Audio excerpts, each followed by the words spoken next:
ഇന്ന് ഡിസ്കസ് ചെയ്യാൻ ആദ്യത്തെ ടോപ്പിക്കാണ് സർജ് അബ്സോർബർ. സർജ് അബ്സോർബർ എന്ന് പറഞ്ഞാൽ ഒരു പ്രൊട്ടക്റ്റീവ് ഡിവൈസാണ്. ഈ protective device surge energy absorb ചെയ്തുകൊണ്ട് നമ്മളെ സർജിൻ്റെ വേവ് ഫ്രണ്ടിൻ്റെ സ്റ്റീപ്നെസ്സിന് എന്ത് ചെയ്യും, അത് റെഡ്യൂസ് ചെയ്യും. അതായത് സർജിൻ്റെ എഫക്റ്റിന് എന്ത് ചെയ്യും, അത് റെഡ്യൂസ് ചെയ്യും. അപ്പോൾ ഇതാണ് സർജ് അബ്സോർബർ എന്ന് പറഞ്ഞാൽ. അതേപോലെ സർജ് ഡൈവേർട്ടർ എന്ന് പറഞ്ഞാൽ അതെന്ത് ചെയ്യും, സർജിനെ എർത്തിലോട്ട് ഡൈവേർട്ട് ചെയ്യാണ് ചെയ്യുന്നത്. എന്നാൽ സർജ് അബ്സോർബർ എന്ന് പറഞ്ഞാൽ സർജ് എനർജിനെ അബ്സോർബ് ചെയ്യാണ് ചെയ്യുന്നത്. അപ്പോൾ ഇവിടെ ഒരു ഫിഗർ കാണിച്ചിട്ടുണ്ട്. ഈ ഒരു ഫിഗറിൽ ഈ ഒരു ട്രാൻസ്ഫോമറിലോട്ട് പോകുന്ന ലൈനിൽ നമ്മളൊരു കപ്പാസിറ്റർ ഇങ്ങനെ കണക്ട് ചെയ്ത് ആ കപ്പാസിറ്റർ നമ്മൾ എർത്തിലോട്ട് കണക്ട് ചെയ്ത് വെച്ചിട്ടുണ്ട്. ഇത് ശരിക്കും ഇതൊരു സർജ് അബ്സോർബറായിട്ട് അവിടെ കണക്ട് ചെയ്തിട്ടുള്ളതാണുള്ളത്. ഇപ്പോൾ നോർമൽ കേസിൽ നമുക്കറിയാം ഒരു കപ്പാസിറ്റർ റിയാക്ടൻസ് എന്ന് പറഞ്ഞാൽ അത് 1/2πfl ആണ്. ശരിക്കും 1/2πfl. അതായത് റിയാക്ടൻസ് എന്ന് പറഞ്ഞാൽ ഫ്രീക്വൻസിനോട് ഇൻവേഴ്സ്ലി പ്രൊപ്പോർഷണലാണ്. അപ്പോൾ ഫ്രീക്വൻസി കുറവാണെങ്കിൽ റിയാക്ടൻസ് കൂടുതലായിരിക്കും, ഫ്രീക്വൻസി കൂടുതലാണെങ്കിൽ റിയാക്ടൻസ് വളരെ കുറവായിരിക്കും. ഇപ്പോൾ നോർമൽ ഫ്രീക്വൻസിയിൽ ഒരു കറണ്ട് ഇതിലൂടെ വന്നു കഴിഞ്ഞാൽ താഴോട്ട് എന്ത് ചെയ്യില്ല, അല്ലെങ്കിൽ എർത്തിലോട്ട് കറണ്ട് ഫ്ലോ ചെയ്യില്ല. കാരണം നോർമൽ ഫ്രീക്വൻസിയിൽ അവിടെ ഫ്രീക്വൻസി കുറവായിരിക്കും, അതുകൊണ്ട് റിയാക്ടൻസ് കൂടുതലായിരിക്കും. റിയാക്ടൻസ് കൂടുതലായതുകൊണ്ട് തന്നെ ഇതിലൂടെ എന്ത് ചെയ്യില്ല, കറണ്ട് പാസ് ചെയ്യില്ല. പക്ഷേ എന്തെങ്കിലും കാരണവശാൽ ഒരു സർജ് എനർജി അവിടെ വന്നു, അല്ലെങ്കിൽ ഒരു ട്രാൻസിയൻറ്റ് ഫ്രീക്വൻസി അവിടെ വന്നു. അപ്പോൾ സർജിന് ഹൈ ഫ്രീക്വൻസി കാരണം ഈ ഹൈ ഫ്രീക്വൻസി കാരണം ഇവിടെയുള്ള കപ്പാസിറ്റീവ് റിയാക്ടൻസ് കുറയും. അതായത് റിയാക്ടൻസ് കുറഞ്ഞു. റിയാക്ടൻസ് കുറഞ്ഞാൽ ആ കറണ്ട് എന്ത് ചെയ്യും, നേരെ എർത്തിലോട്ട് ഫ്ലോ ചെയ്യുകയും ചെയ്യും. ഇതാണ് ശരിക്കും ഒരു സർജ് അബ്സോർബർ നമുക്കൊരു എക്സാമ്പിളായിട്ട് പറയാനുള്ളത്. നോർമൽ ഫ്രീക്വൻസി വന്നു കഴിഞ്ഞാൽ അത് എർത്തിലോട്ട് ഫ്ലോ ചെയ്യില്ല, കാരണം അവിടെ ഹൈ റിയാക്ടൻസ് ആയിരിക്കും. ഹൈ ഫ്രീക്വൻസി സർജ് വരുന്ന സമയത്ത് ഹൈ ഫ്രീക്വൻസി ആയിരിക്കും ഉണ്ടാവുക. അപ്പോൾ ആ സമയത്ത് എന്ത് ചെയ്യും, വിത്ത് റിയാക്ടൻസ് ലോ ആയിട്ട് മാറും, അതിലൂടെ കറണ്ട് പാസ് ചെയ്യുകയും ചെയ്യും. ഇതാണ് ഒരു സർജ് അബ്സോർബറായിട്ട് നമുക്ക് പറയാനുള്ളത്. അപ്പോൾ വേറൊരു സർജ് അബ്സോർബർ എന്ത് ചെയ്തിട്ടുണ്ട്, ഇവിടെ കാണിച്ചിട്ടുണ്ട്. ഇവിടെ ഒരു ഇൻഡക്ടർ എന്ത് ചെയ്തിട്ടുണ്ട്, ഈ ഒരു ഇൻഡക്ടർ ഇതിന് ട്രാൻസ്ഫോമർ നമ്മൾ പ്രൊട്ടക്റ്റ് ചെയ്യുന്ന ലൈനുമായിട്ട് സീരീസ് ആയിട്ട് കണക്ട് ചെയ്തിട്ടുണ്ട്. അതിനോട് പാരലായിട്ട് എന്തുണ്ട്, ഒരു റെസിസ്റ്റൻസ് നമ്മൾ കണക്ട് ചെയ്തിട്ടുണ്ട്. ഇത് വേറൊരു ടൈപ്പ് എന്താണ്, സർജ് അബ്സോർബറാണ്.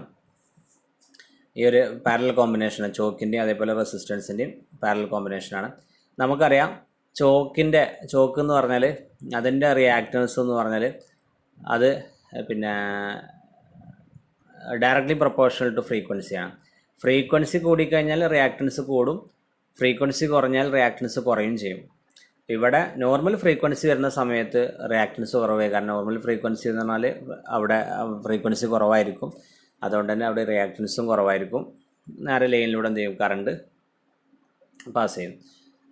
പക്ഷേ എന്തെങ്കിലും കാരണവശാൽ ഒരു ഹൈ ഫ്രീക്വൻസി ഉള്ള ഒരു സർജ് വന്നു, അല്ലെങ്കിൽ സർജ് വന്നാൽ അവിടെ നോർമലി ഹൈ ഫ്രീക്വൻസി വരും. അപ്പോൾ എന്ത് ചെയ്യും, ഈ ഫ്രീക്വൻസിക്ക് അനുസരിച്ച് ഇവിടെ എന്ത് ചെയ്യും, റിയാക്ടൻസ് കൂടും. അപ്പോൾ എന്ത് ചെയ്യില്ല, ഇതിലൂടെ നേരെ കറണ്ട് പാസ് ചെയ്യില്ല, കാരണം റിയാക്ടൻസ് കൂടിയപ്പോൾ അതിലൂടെ കറണ്ട് പാസ് ചെയ്യില്ല. അപ്പോൾ ആ സമയത്ത് കറണ്ട് എന്ത് ചെയ്യും, ഈ റെസിസ്റ്റൻസിലൂടെ പാസ് ചെയ്ത് കളയും. അപ്പോൾ ആ റെസിസ്റ്റൻസിലൂടെ പോകുന്ന സമയത്ത് കറണ്ടിൻ്റെ ഫ്ലോ കുറയും. അതേപോലെ അവിടെ ആ റെസിസ്റ്റൻസിൽ കുറേ എന്ത് ചെയ്യും, നമുക്ക് അവിടെ ഡെസിപ്പേറ്റ് ചെയ്ത് കളയാനും പറ്റും. ഈ ഫ്ലോ ഓഫ് കറണ്ട് നമുക്ക് ഡെസിപ്പേറ്റ് ചെയ്യാനും പറ്റും. ഇതാണ് വേറെ ടൈപ്പ് സർജ് അബ്സോർബറായിട്ട് നമുക്ക് പറയാനുള്ളത്. അപ്പോൾ ഇവിടെ ഒരു ഇൻഡക്ടറും റെസിസ്റ്റൻസും പാരലായിട്ട് കണക്ട് ചെയ്തിട്ടുണ്ട്. നോർമൽ കേസിൽ റിയാക്ടൻസ് കുറവായിരിക്കും ഇൻഡക്ടറിന്, കാരണം ഫ്രീക്വൻസിയോട് ഡയറക്ട്ലി പ്രൊപ്പോർഷനിലാണ്. അപ്പോൾ ഇൻഡക്ടറിലൂടെ കറണ്ട് പാസ് ചെയ്യും. പക്ഷേ എന്തെങ്കിലും കാരണവശാൽ അവിടെ സർജ് ഒന്ന് ഹൈ ഫ്രീക്വൻസിയാണ്, അപ്പോൾ ഓട്ടോമാറ്റിക് റിയാക്ടൻസ് കൂടും. അപ്പോൾ ആ കറണ്ട് നേരെ റെസിസ്റ്റൻസിലൂടെ പാസ് ചെയ്യുന്ന സമയത്ത് അവിടെ നമുക്ക് കറണ്ടിനെ എന്ത് ചെയ്യാൻ പറ്റും, കൺട്രോൾ ചെയ്യാൻ പറ്റും. ഇതാണ് രണ്ടാമത്തെ സർജ് അബ്സോർബറായിട്ട് നമ്മൾ പറഞ്ഞു. ഇനി നമുക്ക് ഡിസ്കസ് ചെയ്യാനുള്ളതാണ് ന്യൂട്രൽ ഗ്രൗണ്ടിങ്. ന്യൂട്രൽ ഗ്രൗണ്ടിങ് എന്ന് പറഞ്ഞാൽ ശരിക്ക് നമ്മൾ ഒരു 3 ഫേസ് സിസ്റ്റത്തിൻ്റെ ന്യൂട്രൽ പോയിൻറ്റിനെ നമ്മൾ ഒന്നെങ്കിലും ഡയറക്റ്റായിട്ടോ അല്ലെങ്കിൽ ഏതെങ്കിലും ചില സർക്യൂട്ട് എലമെൻറ്റിലോട് കൂടിയിട്ടോ എർത്തിലോട്ട് കണക്ട് ചെയ്യുന്ന എർത്തിലോട്ട് കണക്ട് ചെയ്യുന്ന പ്രോസസ്സിനെ പറയുന്ന പേരാണ് ന്യൂട്രൽ ഗ്രൗണ്ടിങ്. ന്യൂട്രൽ ഗ്രൗണ്ടിങ് എന്ന് പറഞ്ഞാൽ 3 ഫേസ് സിസ്റ്റത്തിൻ്റെ ന്യൂട്രൽ പോയിൻറ്റിനെ ഒന്നെങ്കിൽ ഡയറക്റ്റായിട്ടോ അല്ലെങ്കിൽ ഏതെങ്കിലും ചില സർക്യൂട്ട് എലമെൻറ്റിൽ കൂടിയോ നമ്മൾ എർത്തിലോട്ട് കണക്ട് ചെയ്യുന്ന പ്രോസസ്സിനെ ന്യൂട്രൽ ഗ്രൗണ്ടിങ് എന്ന് പറഞ്ഞു. അപ്പോൾ സർക്യൂട്ട് എലമെൻ്റ് എന്നാൽ റെസിസ്റ്റൻസ് ആകാം, റിയാക്ടൻസ് ആകാം, ഇതുമാകാം. അപ്പം അങ്ങനെ കണക്ട് ചെയ്യുന്നതാണ് ന്യൂട്രൽ ഗ്രൗണ്ടിങ് എന്ന് പറഞ്ഞു. അപ്പോൾ 3 മെത്തേഡ്സ് ഓഫ് ന്യൂട്രൽ ഗ്രൗണ്ടിങ് ആണ്. ഒന്ന് സോളിഡ് ഓർ എഫക്റ്റീവ് ഗ്രൗണ്ടിങ് എന്ന് പറഞ്ഞു, രണ്ടാമതാണ് റെസിസ്റ്റൻസ് ഗ്രൗണ്ടിങ്, മൂന്നാമതാണ് റിയാക്ടൻസ് ഗ്രൗണ്ടിങ്, നാലാമത്താണ് പീറ്റേഴ്സൺ കോയിൽ ഗ്രൗണ്ടിങ്. ഇതിൽ നമുക്ക് മൂന്നെണ്ണം ഇമ്പോർട്ടൻ്റ് ആയിട്ടുള്ളത്, ആ ഫസ്റ്റത്തെ മൂന്നെണ്ണം നമുക്ക് പഠിക്കാനുള്ളൂ. സോളിഡ് ഓർ എഫക്റ്റീവ് ഗ്രൗണ്ടിങ്ങും, റെസിസ്റ്റൻസ് ഗ്രൗണ്ടിങ്, അതേപോലെ റിയാക്റ്റൻസ് ഗ്രൗണ്ടിങ്. അപ്പോൾ ആദ്യം സോളിഡ് ഓർ എഫക്റ്റീവ് ഗ്രൗണ്ടിങ് നോക്കാം. സോളിഡ് ഓർ എഫക്റ്റീവ് ഗ്രൗണ്ടിങ് എന്ന് പറഞ്ഞാൽ ഇവിടെ നമ്മൾ ഈ 3 ഫേസ് സിസ്റ്റത്തിൻ്റെ ന്യൂട്രൽ പോയിൻറ്റിനെ നമ്മൾ ഡയറക്റ്റായിട്ട് എന്താണ് എർത്തിലോട്ട് കണക്ട് ചെയ്യുകയാണ്. നമ്മളൊരു സർക്യൂട്ട് എലമെൻറ്റിൽ കൂടിയല്ല, ഡയറക്റ്റായിട്ട് എന്താണ് എർത്തിലോട്ട് കണക്ട് ചെയ്യുകയാണ്. അപ്പോൾ നമ്മൾ ഇവിടെ കണ്ടതാണ് നമ്മൾ ന്യൂട്രൽ പോയിൻറ്റ്. ഈ ന്യൂട്രൽ പോയിൻറ്റിനെ നമ്മളൊരു നെഗ്ലിജിബിൾ റെസിസ്റ്റൻസ് ഉള്ള, പിന്നെ അതേപോലെ നെഗ്ലിജിബിൾ റെസിസ്റ്റൻസ് റിയാക്റ്റൻസുള്ള വയറുണ്ട്. ഈ വയർ മുഖേന നമ്മൾ എന്ത് ചെയ്തിട്ടുണ്ട്, എർത്തിലോട്ട് കണക്ട് ചെയ്തിട്ടുണ്ട്. അപ്പോൾ ഇതാണ് സോളിഡ് ഓർ എഫക്റ്റീവ് ഗ്രൗണ്ടിങ് എന്ന് പറഞ്ഞാൽ. നമ്മൾ ഡയറക്റ്റായിട്ട് എന്ത് ചെയ്യണം, നേരെ എർത്തിലോട്ട് കണക്ട് ചെയ്യണം.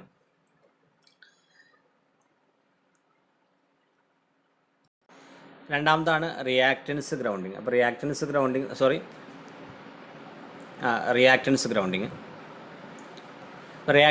ഗ്രൗണ്ടിങ്ങിൽ ഈ ഒരു സിസ്റ്റത്തിൽ നമ്മൾ എന്ത് ചെയ്യുന്നത്, നമ്മൾ എർത്തിനെ ന്യൂട്രൽ പോയിൻറ്റിനെ ഡയറക്റ്റായിട്ട് എർത്തിലോട്ട് കണക്ട് ചെയ്യില്ല. പകരം നമ്മൾ എന്ത് ചെയ്യും, നമ്മൾ ഒരു റിയാക്റ്റൻസ് മുഖേന എർത്തിലോട്ട് കണക്ട് ചെയ്യാണ് ചെയ്യുന്നത്. അപ്പോൾ ഇവിടെ കാണാൻ പറ്റും, ഇവിടെ ഒരു ന്യൂട്രൽ പോയിൻ്റ് ഉണ്ട്. ആ പോയിൻറ്റ് നമ്മൾ എന്ത് ചെയ്തു, ഒരു റിയാക്റ്റൻസിലോട്ട് കണക്ട് ചെയ്തു. എന്നിട്ട് എന്ത് ചെയ്തു, ആ റിയാക്റ്റൻസ് എർത്തിലോട്ട് കണക്ട് ചെയ്തു. അപ്പോൾ നേരത്തെ നമ്മൾ സോളിഡ് ഗ്രൗണ്ടിങ്ങിലുള്ള പ്രശ്നം എന്താ വെച്ചാൽ, നമ്മൾ എർത്തിലോട്ട് ഫോൾട്ട് കറണ്ടിനെ നമുക്ക് ഒരിക്കലും എന്ത് ചെയ്യാൻ പറ്റില്ല, കുറക്കാൻ പറ്റില്ല, ലിമിറ്റ് ചെയ്യാൻ പറ്റില്ല. കാരണം അവിടെ ഒരു നെഗ്ലിജിബിൾ റെസിസ്റ്റൻസ് ഉള്ള വയറുകളാണ്. അപ്പോൾ അത് കാരണം അവിടെ ഫോൾട്ട് കറണ്ട് എർത്തിലോട്ട് പോകുന്നത് കറണ്ടിൻ്റെ അളവ് കൂടും. അപ്പോൾ അത് ലിമിറ്റ് ചെയ്യാൻ വേണ്ടിയിട്ട് ഒന്നെങ്കിൽ നമ്മൾ റിയാക്റ്റൻസ് ഉപയോഗിക്കും, അല്ലെങ്കിൽ നമ്മൾ എന്ത് ചെയ്യും, റെസിസ്റ്റൻസ് ഉപയോഗിക്കാറുണ്ട്. റിയാക്റ്റൻസ് ഗ്രൗണ്ടിങ് എന്ന് പറഞ്ഞാൽ ന്യൂട്രൽ പോയിന്റ് നമ്മൾ റിയാക്റ്റൻസിലോട്ട് കണക്ട് ചെയ്തു. ആ റിയാക്റ്റൻസ് നമ്മൾ എന്ത് ചെയ്യും, എർത്തിലോട്ട് കണക്ട് ചെയ്തു. അതായത് ന്യൂട്രലിനെ നമ്മൾ എർത്തിലോട്ട് റിയാക്റ്റൻസ് മുഖേന കണക്ട് ചെയ്യുകയാണെങ്കിൽ അതാണ് റിയാക്റ്റൻസ് ഗ്രൗണ്ടിങ് എന്ന് പറഞ്ഞു. നെക്സ്റ്റ് ഒന്നാണ് റെസിസ്റ്റൻസ് ഗ്രൗണ്ടിങ്. അപ്പോൾ റെസിസ്റ്റൻസ് ഗ്രൗണ്ടിങ് എന്ന് പറഞ്ഞാൽ നമ്മൾ എന്ത് ചെയ്യണം, ഈ ന്യൂട്രൽ പോയിൻ്റ് നമ്മൾ ഒരു റെസിസ്റ്റൻസ് മുഖേന എർത്തിലോട്ട് കണക്ട് ചെയ്യുകയാണെങ്കിൽ അതിന് പറയുന്ന പേരാണ് റെസിസ്റ്റൻസ് ഗ്രൗണ്ടിങ് എന്ന് പറഞ്ഞു. അപ്പോൾ ഇവിടെ അങ്ങനെ റെസിസ്റ്റൻസ് ഗ്രൗണ്ടിങ് ഉപയോഗിക്കുന്ന സമയത്ത് അവിടെ ഉപയോഗിക്കുന്ന റെസിസ്റ്റൻസിൻ്റെ വാല്യൂ എന്ന് പറഞ്ഞാൽ വളരെ കൂടാനും പാടില്ല, വളരെ കുറയാനും പാടില്ല. ഒരു ആവറേജ് റേഞ്ചിലുള്ള വാല്യൂ ഉള്ള റെസിസ്റ്റൻസ് നമ്മൾ ഉപയോഗിക്കേണ്ടത്.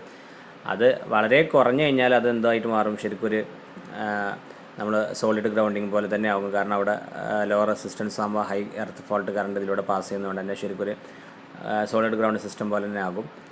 എന്നാലും ഒരു ഹൈ റെസിസ്റ്റൻസ് വാല്യൂ വെച്ച് കഴിഞ്ഞാൽ അത് ശരിക്കും എന്തായിട്ട് മാറും, ഒരു അൺഗ്രൗണ്ടഡ് ന്യൂട്രൽ സിസ്റ്റം, ഗ്രൗണ്ട് ചെയ്യാത്ത ന്യൂട്രൽ സിസ്റ്റം പോലെ ആകും.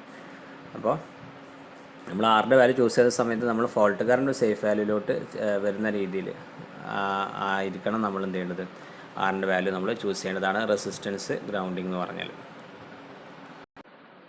നെക്സ്റ്റ് പോയിൻ്റാണ് നമുക്ക് പറയാനുള്ളതാണ് measurement of soil resistivity using 4 spike method.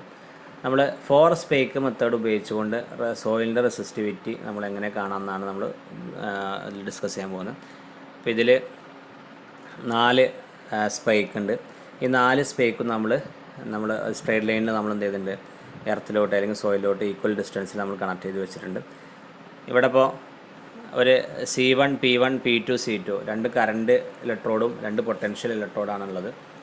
അപ്പോൾ നമ്മൾ എന്ത് ചെയ്തു, ഈ C1 C2 നമുക്കൊരു നോൺ ആയിട്ടുള്ള ഒരു കറണ്ട് നമ്മളത് പാസ് ചെയ്തു. ആ സമയത്തുള്ള P1 P2 നമ്മൾ എന്ത് ചെയ്തു, അതിൻ്റെ ഇടയിലുള്ള വോൾട്ടേജ് നമ്മൾ മെഷർ ചെയ്തു. അങ്ങനെ മെഷർ ചെയ്തിട്ട് നമ്മൾ സോയിൽ റെസിസ്റ്റിവിറ്റി കാണാനുള്ള equation ρ = 4 × 4πSV / I into 1 + 2s divided by √(a²+ 4b² - 2s divided by √4s² + 4b² എന്നുള്ള ഇക്വേഷനിൽ നമ്മൾ ഈ ഒരു വാല്യൂ കിട്ടുന്ന വോൾട്ടേജിൻ്റെയും അതേപോലെ കറണ്ടിൻ്റെയും വാല്യൂസ് നമ്മൾ സബ്സ്റ്റിറ്റ്യൂട്ട് ചെയ്യുകയാണെന്നുണ്ടെങ്കിൽ നമുക്ക് എന്ത് ചെയ്യാൻ പറ്റും, നമുക്ക് ഈ ഒരു മെത്തേഡിൽ സോയിൽ റെസിസ്റ്റിവിറ്റി കാണാൻ പറ്റും. ഇതിൽ റോ എന്ന് പറഞ്ഞാൽ സോയിൽ റെസിസ്റ്റിവിറ്റി നോമീറ്റർ ആണ്. എസ് എന്ന് പറഞ്ഞാൽ ഹൊറിസോണ്ടൽ ഡിസ്റ്റൻസ്, 2 സ്പൈക്ക് തമ്മിലുള്ള അടുത്തടുത്തുള്ള 2 സ്പൈക്ക് തമ്മിലുള്ള ഹൊറിസോണ്ടൽ ഡിസ്റ്റൻസ് ആണ്. ബി എന്ന് പറഞ്ഞാൽ നമ്മൾ എത്ര ഡെപ്തിലാണ് ഇത് കുഴിച്ച് വെച്ചിട്ടുള്ളത് അല്ലെങ്കിൽ താഴേക്ക് മണ്ണിൽ വെച്ചിട്ടുള്ളത്, അതാണ് ബി എന്ന് പറഞ്ഞാൽ. ഈ ഒരു ഇക്വേഷൻ ചെയ്ത് കഴിഞ്ഞാൽ നമുക്ക് എന്ത് കിട്ടും, ഇതിൻ്റെ സോയിൽ റെസിസ്റ്റിവിറ്റി കാണാൻ പറ്റും. ഇതാണ് 4 സ്പൈക്ക് മെത്തേഡ്. 4 സ്പൈക്ക് സ്ട്രൈറ്റ് ലൈനിൻ്റെ ഈക്വൽ ഡിസ്റ്റൻസ് നമ്മൾ സോയിലോട്ട് വെച്ചു.